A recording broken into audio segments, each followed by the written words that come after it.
25 বছরও শূন্য পদে জনবল নিয়োগ দেওয়া হয়নি খুলনা সিটি কর্পোরেশনের প্রকৌশল বিভাগে। 81টি পদের বিপরীতে জনবল আছে মাত্র 37 জন। এতে চরম ভোগান্তিতে পড়েছেন নগরবাসী। দ্রুত শূন্য পদে জনবল নিয়োগ দিয়ে সিটি কর্পোরেশনের কার্যক্রম ত্বরান্বিত করার দাবি তাদের। খুলনা প্রতিনিধি শেখ লিয়াকত হোসেনের রিপোর্ট, জানাচ্ছেন জুবাইর রহমান। মিউনিসিপ্যাল কর্পোরেশন থেকে খুলনা সিটি কর্পোরেশনে রূপান্তরিত হয় 1985 সালে।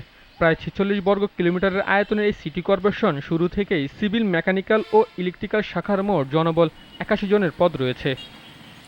প্রধান প্রকৌশলীর একটি পদে চলতি দায়িত্বে কাজ করছেন একজন। 3 নির্বাহী প্রকৌশলীর বিপরীতে একজন সহকারী প্রকৌশলী আর 3 সহকারী প্রকৌশলীর পদে দায়িত্ব নেই কেউই। উপসহকারী প্রকৌশলীর 16 পদের বিপরীতে আছেন মাত্র 4 জন। এছাড়া 1927 সাল থেকে অবসর যাওয়া কর্মচারীর বিপরীতে নিয়োগ দেওয়া হয়নি কোনো স্থায়ী কর্মচারী। অর্ধেকের কম জনবল থাকায় ব্যাহত হচ্ছে উন্নয়ন কাজ। সব জায়গায় যেন কিরকম কাজ আটকে আছে, নগরবাসী আমরা ভোগান্তি সৃষ্টি হচ্ছে। বছর ধরে খুব রাস্তা নিয়ে খুব কষ্টের ভিতরে আছি, ছেলে মেয়ে স্কুলে যাইতে পারে না।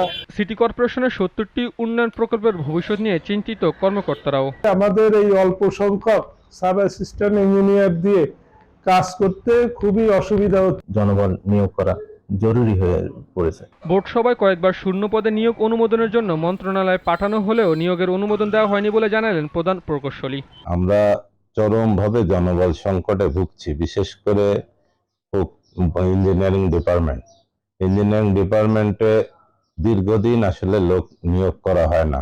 নতুন করে নিয়োগের জন্য মন্ত্রণালয়ে অনুমতির অপেক্ষায় রয়েছেন বলে জানালেন প্রধান নির্বাহী কর্মকর্তা।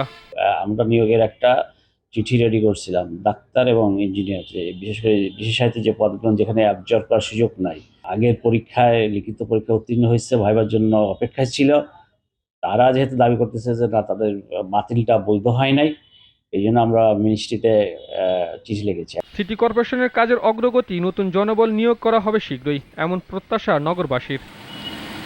Jubair Rahman, GTV news.